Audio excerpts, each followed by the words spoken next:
apple and blueberry. And banana ooh, yummy. and cream cheese.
It is the last day of camp.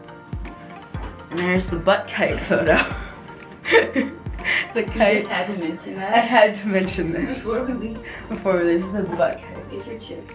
Mom, look, it's the butt kites. It's Ashley. Isn't she pretty? Yeah. You make it. Like my eyes are dead.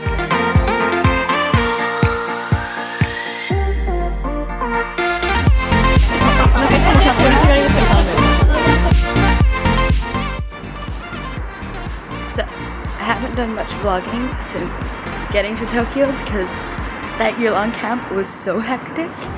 But now it is Saturday. I just spent my first night at the Capsule Hotel. I can see Skytree right there. And I'm walking to pick up Wesley before heading over to Disney Sea. The Capsule Hotel was really cool. It was like any other hotel except everyone's in the same room and there's like teeny tiny beds with teeny tiny rooms. Wesley and I had a bit of a hard time finding them yesterday. We had to check into his first just because it was my credit card and just in case. We tried to find it with Google Maps. It brought us to the wrong one, but apparently everybody goes to the wrong one. And there was like a map printed out how to find the right one. And then we found it. Simple story, but it was a bit weird. And then I took a taxi over to mine. And now to Disney Sea.